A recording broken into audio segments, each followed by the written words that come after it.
eu quero com muita honra trazer algumas reflexões na tarde de hoje sobre o momento que alguns setores da nossa economia vivem. Eu respeitarei o regimento, serei breve, mas não pude deixar de meditar sobre algumas saídas, sobre alguns setores da nossa economia brasileira que estamos a enfrentar. E eu acho que nós deixarmos aqui para reflexão, nós pensarmos, nós meditarmos, faz parte. Não é de hoje que temos visto sinais.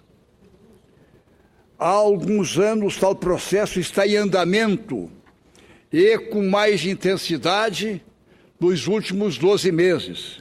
Os números da economia nos informam de uma situação, eu diria, preocupante.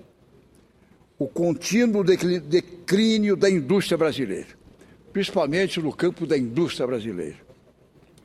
Nas contas externas, eu até não cometeria a leviandade de desmerecer qualquer outro setor da atividade econômica.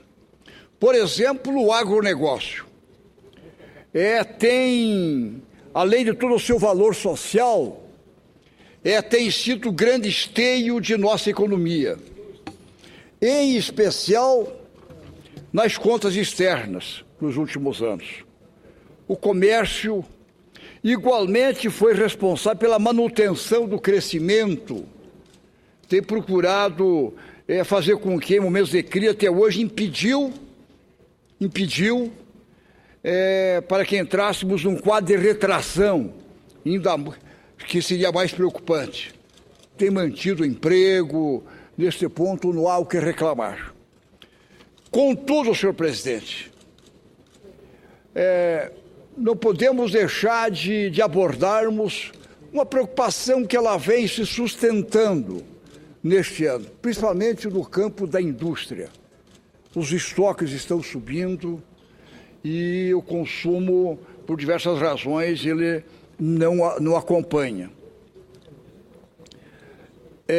No mês de setembro, o índice completou 36 quedas consecutivas na comparação com o mesmo mês do ano anterior, segundo a pesquisa industrial mensal de emprego e salários. A pesquisa mostrou que o volume de pessoal ocupado na indústria recuou 0,7% em setembro, em relação a agosto, quando o índice já havia apresentado queda de 0,4%. Desde o início do ano, o setor sofre com estoques altos, demanda interna menos robusta e baixo nível de confiança dos empresários. O cenário negativo, segundo analistas, deve permanecer até o final do ano e também adentrar o vindouro. De janeiro a setembro, a indústria acumula perdas de 2,8% nos postos de trabalho.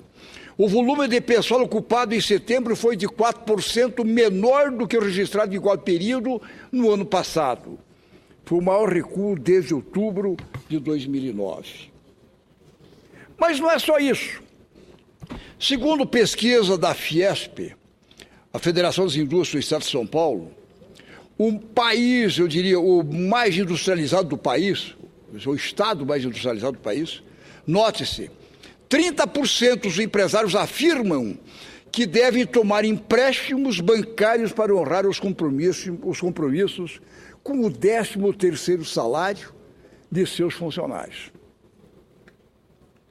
Outra parcela dos industriais já pensa em negociar com os sindicatos o parcelamento do benefício. Há muito temos dito que a política de desonerações fiscais pontuais pode até ajudar em momentos específicos, mas não pode ser aplicada como tábua de salvação do setor. Enquanto o país não encarar o desafio sério de desenvolvimento, com planejamento de longo prazo, continuaremos muito aquém de nossas capacidades produtivas.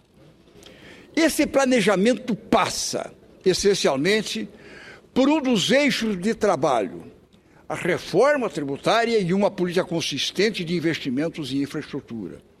Agora, no campo dos impostos, a cantilena é antiga, mas não perdeu seu fulcro. Temos hoje uma carga tributária extenuante que supera os 36% do PIB e retira a competitividade de nossas empresas, além de reduzir consideravelmente o consumo. Até uma cantilena que a gente repete, até a gente cansa, isso é uma coisa que... de fato, se tiver uma carga dessas, para competir com o setor internacional, com outras indústrias, não é fácil. Além do tamanho, vamos ver por que esse tamanho da conta. Além do tamanho da conta, a dificuldade para o pagamento é outro empecilho. Estima-se que as empresas de médio porte gastem mais de 3 meses e meio para desembaraçar o verdadeiro labirinto fiscal. Isso. Gasta-se praticamente 3 meses e meio mais por ano só para desembaraçar o labirinto fiscal, quer dizer, a burocracia. São mais de 2.600 horas anuais apenas para dar conta da barafunda de papéis e procedimentos destinados ao pagamento de seus tributos. E aí é difícil. Quer dizer, e encarece, e aí o PIB levanta dos encargos, não há dúvida nenhuma, porque a carga é pesada. E como é que vamos encontrar o caminho? E além dessa barafunda de gasto que as empresas têm com isso, ainda a gente ouve muitas vezes para arrecadar certos setores da economia, do setor público, tem que fazer mais concursos para ter analistas da Fazenda, analistas fiscais não sei do quê, para processamento disso, daquilo, não dá conta disso, porque esse setor tem que fortalecer, tem que botar mais gente. E olha, se nós partimos para isso, nós vamos botar mais gente, mais analistas, analisar mais isso, mais aquilo, e aí vai aumentar ainda mais o PIB, a despesa do PIB em relação a isso. A carga vai ser maior cada vez mais. E aí, para a competição da indústria nacional, da produção nacional, vai ser cada vez pior. Nós não vamos aliviar. Então, ainda agora de manhã, agora há pouco, teve uns funcionários do SERPRO, do Serviço de Processamento de Dados, do SERPRO Nacional. E os funcionários estão aí há 20, 25, 30 anos, vários deles, milhares deles, foram requisitados pela Fazenda do Brasil há 20, 30 anos, para implantar um novo sistema, que na época precisava mesmo, que é o sistema o SIAF, o Sistema Moderno de Acompanhamento da Fazenda Nacional, Tesouro e assim por diante. Eu não sei quantos mil tem no Brasil que estão à disposição e continuaram cedidos. Era para a época implantar o sistema e orientar e depois voltar para a sua origem. E foram ficando e são pagos pelo SERPRO. E hoje, aí vieram me dizer que tramitam a PEC no Congresso Nacional, uma PEC para que esses servidores sejam cedidos, transferidos permanentemente para a Fazenda. Porque os servidores da Fazenda, que fazem o mesmo serviço, e na Fazenda ganham muito mais. Mas isso, quer dizer, se isso acontecer, cada vez mais esse setor ou aquele, mas isso vai aumentar mais ainda a carga, os custos em relação ao PIB nacional. De 36, vão para 38, vão para 40, e aí não vamos aliviar o setor do Brasil. Isso tem de tudo. Mas continuando, o Brasil é campeão mundial no quesito, na questão da burocracia, na carga fiscal. As empresas se queixam para destrinchar, gastam 3 meses e pouco por ano só para contratando contadores, auditores para desembaraçar, para entender o fisco nacional, a burocracia, assim por diante. Apenas para termos uma base de comparação. Em nosso vizinho Uruguai, as empresas consomem por ano 310 horas para desembaraçar suas obrigações tributárias. Nos Estados Unidos, são 175 horas por ano as empresas gastam nessa burocracia. E na Inglaterra apenas 110 horas anuais. E no Brasil são 2.600 horas. E vamos aumentar isso ainda, essa burocracia, mais gente para para desembaraçar isso? Onde é que vão parar? Em outra frente, temos o investimento em infraestrutura, não obstante alguns esforços do governo federal, mas que merece nosso reconhecimento para enfrentarmos uma carência muito grande no campo logístico. No modal ferroviário, a ausência é quase total. Nossos portos demandam melhorias e aí as rodovias, grosso modo, estão sucateadas. A malha aeroportuária, salvo uma e outra exceção, é extremamente deficiente, especialmente quando comparada a outras nações. Tudo isso ajuda a elevar o custo para você produzir e concorrer com empresas internacionais. Para além do campo da logística, não podemos esquecer o planejamento do setor energético. Ele hoje, no Brasil, sem dúvida alguma, ele não está correspondendo nos combustíveis e assim por diante. Além dos tributos e da infraestrutura, um vetor que não pode ser relegado, o campo da educação. Seus resultados são reflexos diretos no cenário econômico.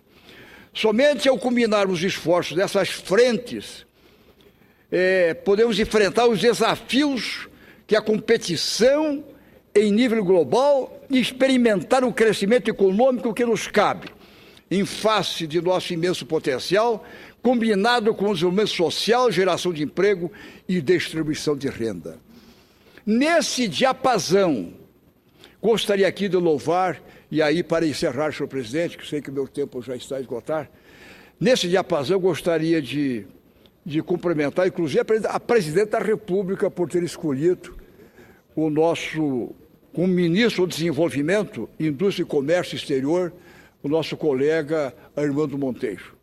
Armando Monteiro, que foi presidente nacional da CNI, é um homem experimentado nesse campo, é uma pessoa que entende o setor, é uma pessoa que aqui na Comissão de Economia, no Senado, todos, acho que aqui é uma unanimidade em relação a essa pessoa que vai ajudar muito a nós enfrentarmos o setor no Brasil, para implantarmos teses estratégicas para o Brasil, de como é que nós vamos, o que é melhor para nós enfrentarmos. Por isso, eu gostaria de me congratular com a escolha do senador Armando Monteiro para enfrentar esse setor no campo da indústria brasileira.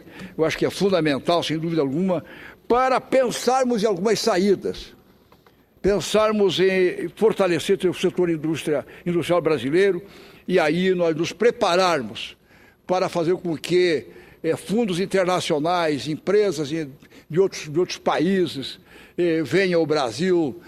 Vamos tentar reaquecer esse setor para podermos entrarmos em 2015, embora as dificuldades, mas com perspectivas. E eu acho que uma boa equipe, sem dúvida alguma, ajuda a ter um horizonte mais aberto, porque agora estamos em dezembro e está todo mundo vendo aí como é que vamos olhar o ano que vem, como é que vai ser o futuro. Não é fácil. Eu diria que estamos andando de automóvel e tem que andar com muita serração, tem que andar com luz baixa, não tem como ter uma visão mais longe, não tem como levantar, ver a coisa mais à distância. Está todo mundo com muita cautela e precisamos fazer com que o tempo limpe, se vislumbre um horizonte melhor para adentrarmos 2015. E essa é a nossa torcida. E com o nome do senador Armando Monteiro, eu acho que é um dos fatores para vislumbrar os melhores momentos no nosso futuro. Muito obrigado, senhor presidente e nobres colegas.